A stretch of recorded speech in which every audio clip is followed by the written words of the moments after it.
Từ thuở, con người còn run rẩy trước bóng tối của đại dương sâu thẳm, những tiếng động lạ dưới lòng biển, những vụ mất tích không lời giải và những bóng đen khổng lồ thoáng qua làn nước đã thắp lên trong trí tưởng tượng nhân loại những con quái vật chưa từng có tên gọi. Có những sinh vật bắt nguồn từ sự kiện có thật nhưng vẫn là bí ẩn, và cũng có những huyền thoại mà đến hôm nay khoa học vẫn chưa thể bác bỏ hoàn toàn. Like và đăng ký ủng hộ kênh, vì hôm nay bạn sẽ bước vào bản tổng hợp đầy đủ và rùng rợn nhất từ trước tới giờ về 7 quái vật biển huyền thoại thời hiện đại, những cái tên từng khiến cả thế giới lạnh sống lưng. Bây giờ, chúng ta sẽ khám phá một trong những sinh vật kỳ dị và ám ảnh nhất từng lan truyền trên Internet. Piranha Monster, quái vật biển hình bàn tay. Bạn đang ở trên một hồ nước tĩnh lặng, không một gợn sóng, không một âm thanh. Rồi đột nhiên, từ giữa mặt nước, một bàn tay người vươn lên. Nó run rẩy, nó vẫy gọi, nó cầu cứu. Và khoảnh khắc bạn nắm lấy bàn tay ấy, cũng chính là khoảnh khắc cuối cùng bạn còn được hít thở. Nguồn gốc Piranha Monster đến từ nghệ thuật đương đại, bắt đầu với một bức tranh mang tên là Drowning Salvation, tác phẩm của nghệ sĩ Matt Danger. Bức tranh mô tả một cảnh tượng đơn giản nhưng đầy ám ảnh, một bàn tay trồi lên khỏi mặt nước, như thể một người đang cầu cứu trong khoảnh khắc cuối đời. Nhưng ẩn sau làn nước tối không phải là một cơ thể người, mà là một sinh vật khổng lồ đang chờ đợi để kéo bạn đăng xuất khỏi thế giới này. Theo truyền thuyết mạng, Piranha Monster là bậc thầy của sự lừa dối. Nó không rượt đuổi con mồi, nó không tạo sóng dữ, nó không gầm rú, nó chỉ cần một bàn tay. Sinh vật này có khả năng điều khiển một phần cơ thể trồi lên mặt nước, tạo hình giống hệt bàn tay con người, có ngón tay, có khớp xương, có cả những chuyển động yếu ớt như người đang kiệt sức. Nạn nhân khi nhìn thấy cảnh đó sẽ phản ứng theo bản năng, họ chạy đến, họ cúi xuống, họ nắm lấy bàn tay ấy, và ngay khoảnh khắc tiếp xúc, một lực kéo khủng khiếp từ dưới nước sẽ giật mạnh con mồi xuống vực sâu. Không tiếng hét, không dấu vết, chỉ còn lại mặt nước phẳng lặng như chưa từng có ai tồn tại. Những mô tả từ cộng đồng kể lại rằng khi Piranha Monster lộ diện hoàn toàn, nó không giống bất kỳ sinh vật nào từng được biết đến. Một cơ thể khổng lồ dài ngoằng như rắn biển, da tái xám, trơn bóng như sinh vật sống ở đáy đại dương. Đôi mắt nó phát sáng yếu ớt, không đồng tử, chỉ là hai vùng tối sâu hun hút. Miệng mở rộng bất thường, tạo thành một nụ cười không cảm xúc. Cánh tay của nó dài và gập khúc như bọ ngựa, cho phép nó vươn lên khỏi mặt nước mà không cần lộ diện toàn thân. Piranha Monster nhanh chóng trở thành hiện tượng Internet. Các kênh YouTube như Exact Monster Flash đã phát triển câu chuyện thành một dạng tài liệu giả tưởng. Họ đặt tên khoa học cho sinh vật này là Pteridophyra gigas. Theo những câu chuyện này, Piranha Monster có vòng đời lên đến 800 năm. Nó bắt đầu như một ấu trùng nhỏ sống ký sinh, sau đó dần tiến hóa thành quái vật vực thẳm, sở hữu trí thông minh đủ để nhận biết cảm xúc con người. Không dừng lại ở đó, sinh vật này còn xuất hiện trong các dự án Gacha Club, trò chơi Roblox và trở thành phản diện trong series Funky Logic. Từ một bức tranh nghệ thuật, Piranha Monster đã biến thành một huyền thoại kỹ thuật số mà gần như ai cũng biết đến nó. Hai khủng long đầu người, sự xuất hiện phi logic. Gần đây, trên mạng xã hội lan truyền hàng loạt hình ảnh và video về một sinh vật được gọi là khủng long đầu người, khiến không ít người hoang mang. Sinh vật trong bức ảnh hiện ra như một sai lệch của tự nhiên, thứ gì đó trông quen thuộc nhưng lại hoàn toàn không đúng. Từ xa, nó mang hình dáng của một loài khủng long cổ dài, thân hình đồ sộ, lưng cong, da trơn nhợt nhạt như thịt sống dưới ánh sáng mờ ảo. Cơ thể nó vươn lên khỏi mặt nước, nặng nề và im lặng, gợi cảm giác của một sinh vật khổng lồ vừa trỗi dậy từ quá khứ xa xăm. Nhưng khi ánh nhìn dừng lại ở phần cổ và đầu, mọi cảm giác quen thuộc lập tức tan biến. Trên chiếc cổ dài bất thường ấy không phải là đầu bò sát, mà là một khuôn mặt giống con người, trán cao, gò má rõ, miệng mím lại thành một nụ cười khó hiểu. Biểu cảm ấy không dữ tợn, không gầm gừ, mà bình thản đến lạnh sống lưng, như thể sinh vật này ý thức được sự tồn tại của người đang nhìn nó. Sự kết hợp giữa thân xác khủng long và khuôn mặt người tạo ra một cảm giác kỳ quái khó diễn tả. Chính điều đó khiến hình ảnh này trở nên ám ảnh. Và đương nhiên, đó là một sản phẩm của tưởng tượng được nhân bản bằng Internet. Giờ thì like, đăng ký kênh và xem đến phút cuối cùng, vì tôi sẽ đưa bạn khám phá tiếp 5 sinh vật còn lại còn khủng khiếp hơn nữa nhé. Theo truyền thuyết kẻ nuốt biển, ngoại hình thường được miêu tả với một cái miệng lớn luôn mở, da màu đen hoặc lục lam phủ nước và những cánh tay khổng lồ làm từ xác động vật biển chết. Sức mạnh tạo lực hút khổng lồ, tạo xoáy nước, khả năng ẩn mình bằng cách hấp thụ ánh sáng. Khu vực được cho là sinh sống, Piranha ẩn mình ở độ sâu khoảng 2.000 đến 4.000 m, gần dãy núi ngầm Mid-Atlantic Ridge, nơi địa tầng liên tục tách ra và dòng nhiệt dưới lòng đất khiến nước luôn dao động. Hành vi Piranha được cho là cực kỳ hung hãn và có khả năng ăn mọi thứ trên đường đi của nó. Piranha không tấn công, nó chờ đợi. Khi con mồi lọt vào phạm vi ảnh hưởng, áp lực nước thay đổi đột ngột, tạo ra một xoáy khổng lồ có sức hút gấp hàng trăm lần bão tố.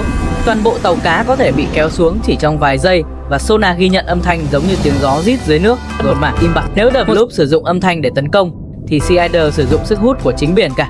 Nó không phát ra tiếng, nhưng sự im lặng của nó còn đáng sợ hơn mọi tiếng gầm im bặt không có trong. Một số nhà hải dương học nghi ngờ rằng Sea Eater tạo ra vùng chân không dưới nước, nơi áp suất giảm đột ngột khiến nước xung quanh bị hút và tạo cảm giác như đại dương đang bị ăn mất một mặt. Nói rằng nếu Sea Eater là sinh vật sống bằng cách hút năng lượng và sinh vật xung quanh, có thể mở miệng đủ rộng để nuốt cả một con cá voi trong chớp mắt.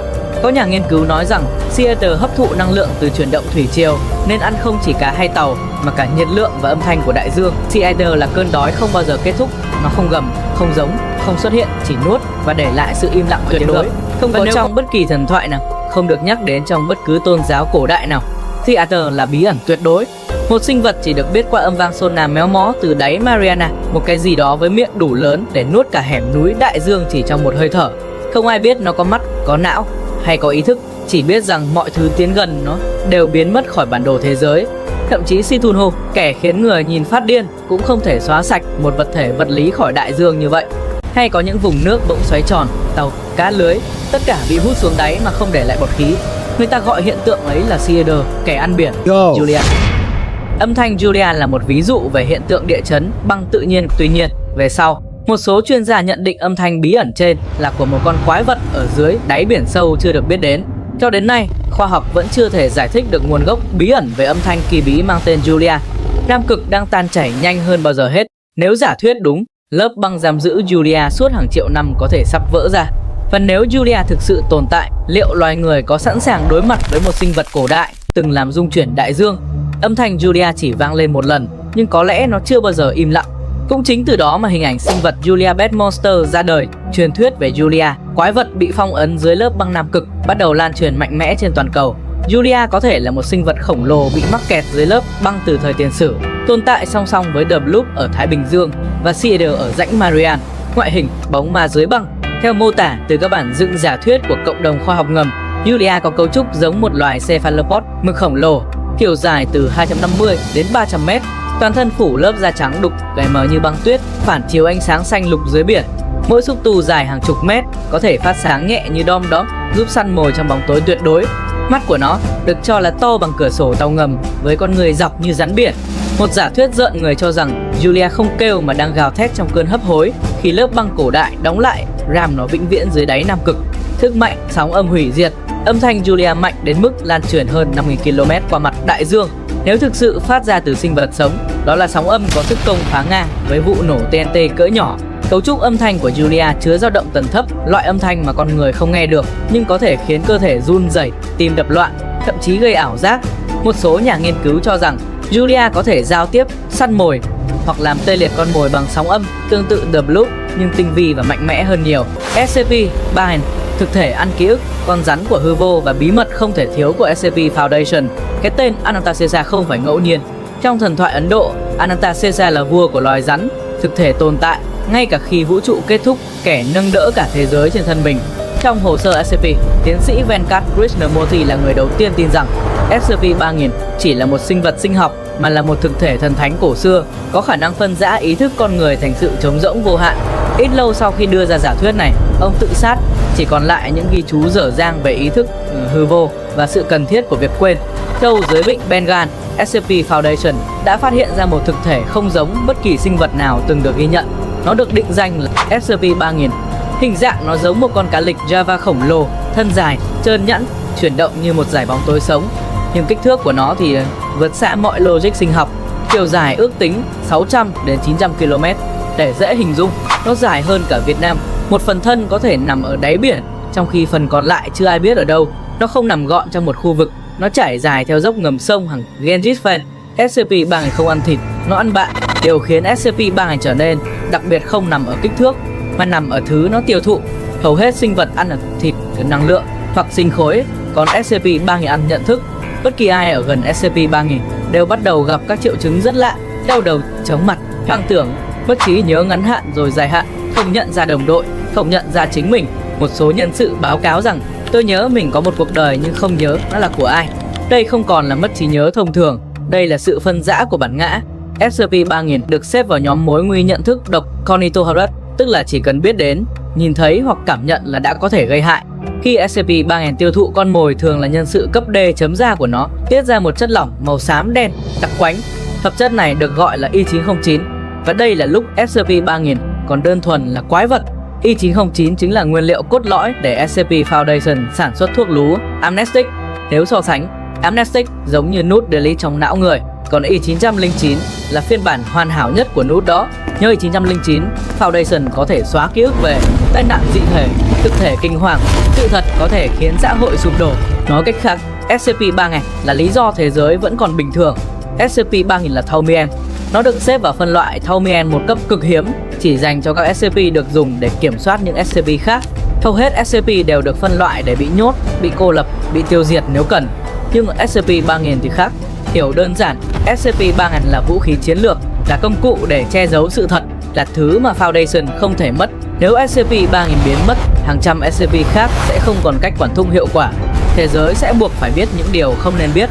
Giao thức ất giác thỏa thuận với quái vật để duy trì SCP-3000. Foundation thiết lập giao thức ất giác, một tàu lặn đặc biệt SCP-F Eremita được điều động thường xuyên để giám sát và cho ăn.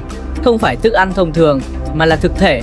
Nhân sự cấp D được đưa xuống đáy biển, không lời giải thích, không cơ hội quay về. Đổi lại, Foundation thu thập Y909 để tiếp tục bảo vệ thế giới khỏi sự thật. Vì thế mà một khu vực bán kính 300 km tại vịnh Bengal được phong tỏa tuyệt đối.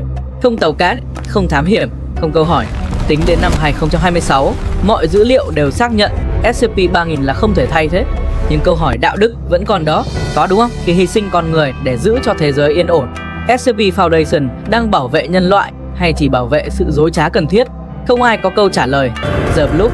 Vì sao có The Bloop? Âm thanh khổng lồ không nguồn gốc. Mùa hè năm 1997, cơ quan quản lý khí quyển và đại dương Hoa Kỳ ghi nhận một âm thanh cực kỳ lạ giữa Thái Bình Dương. Nó trầm, kéo dài và mạnh đến mức được ghi nhận cách xa hơn 5.000 km. Người ta đặt tên nó là The Bloop, nghĩa là tiếng bong bóng khổng lồ. Theo dữ liệu ban đầu, tần số âm thanh này giống tiếng sinh vật sống nhưng lớn hơn bất kỳ loài nào từng được biết đến. Âm thanh đó gợi ra giả thuyết có thể dưới lòng biển Nam Cực tồn tại một sinh vật khổng lồ lớn hơn cả cá voi xanh, loài động vật to nhất hành tinh hiện nay. Một số nhà khoa học cho rằng đó chỉ là băng tan vỡ. Cụ thể, các nhà khoa học đã so sánh âm thanh bloop với âm thanh từ tảng băng trôi N53 khi nó tan rã vào năm 2008 và nhận thấy các đặc điểm âm phổ tương tự.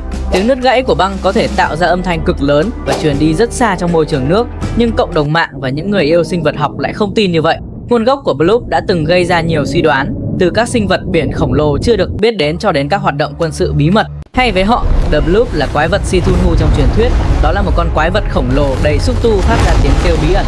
Sở dĩ có liên tưởng như vậy bởi khu vực thu được The Bloop rất gần với vị trí được mô tả về Rolia, thành phố bị chìm dưới đáy đại dương và cũng là nơi giam giữ quái vật Cthulhu, một sinh vật cổ đại ngủ quên hàng triệu năm, thỉnh thoảng tỉnh dậy, thở một hơi và cả đại dương rung chuyển. Kích thước giả định dài tới 150 m, thân thể của nó có thể trơn bóng như da cá voi, nhưng xen kẽ là những mảng sần sùi tối màu giống như lớp đá bị ăn mòn. Thức mạnh, The Bloop không săn mồi bằng răng hay móng vuốt mà bằng âm thanh. Âm thanh của The Bloop mạnh hơn cá voi xanh 5 đến 6 lần. Nó tạo sóng âm dưới nước có thể khiến cá voi lạc hướng hoặc vỡ màng nhĩ sinh vật biển xung quanh mỗi khi nó phát ra tiếng giống. Tần số thấp đến mức làm rung cả đáy biển. Áp lực đó có thể khiến màng nhĩ của sinh vật trong bán kính hàng km nổ tung, và nếu nó phát ra gần bề mặt nước, con người sẽ tử vong vì chấn động âm ngay lập tức và khiến tàu ngầm kim loại rung lên như sắp nứt, vỡ. Khu vực được cho là sinh sống gần Nam Cực, nơi đáy biển có các hẻm sâu hơn 40 m. Elgran Magia, một sinh vật không cần xúc tu, không cần xoáy nước, chỉ cần siết chặt thì Elgran Magia là kẻ bẻ gãy mọi thứ nó chạm vào. Sinh vật này có kích thước lớn với hàm răng sắc nhọn, 6 mắt nhỏ màu trắng và thường được miêu tả có thể chiến đấu với các sinh vật biển khổng lồ khác như ổ não. Theo ghi chép dân gian Caribe mô tả, nó là một con rắn biển khổng lồ dài tới 675 m, gấp đôi cả Bloop, đủ sức nuốt trọn tàu thuyền. Thân hình dày như thân tàu chiến, vảy đen sẫm, ánh lên như thép ướt trong ánh chớp. Khi Elgran Magia bơi, cả mặt biển rung lên như đang có thứ gì đó quá lớn di chuyển bên dưới. Kích thước, lực siết, tốc độ đều khiến Elgran Magia không giống bất kỳ quái vật nào khác là lực siết. Người ta tin rằng chỉ cần một vòng cuốn, Elgran Magia có thể tạo ra lực ép từ 200 đến 400 tấn, đủ để bóp méo thép, nghiền nát xương cá voi và biến thân tàu gỗ thành mảnh vụn chỉ trong vài giây. Elgran Magia chiến đấu bằng toàn bộ cơ thể. Nó lao đi với tốc độ kinh hoàng, tận dụng dòng hải lưu để tăng gia tốc, và khi chạm mục tiêu thì đã quá muộn để chạy. Vậy sẽ ra sao nếu như những quái vật này gặp nhau? Mọi trận chiến đã được công chiếu trong kênh, hãy truy cập vào xem ngay nhé. Giữa Cthulhu với SCP-3000, The Bloop đối đầu Elgran Magia, ai sẽ là kẻ bị nuốt chửng? Elgran Magia với Seaton. Julia đối đầu Krakel, kẻ xúc tu sóng âm, đối đầu chúa tể xúc tu thuần sức mạnh. Nếu bạn không muốn bỏ lỡ bất kỳ khoảnh khắc nào, của trận chiến biển sâu kinh hoàng này. Hãy like video, đăng ký kênh ngay bây giờ. Vì tin tôi đi, trận sau còn sốc hơn trận trước.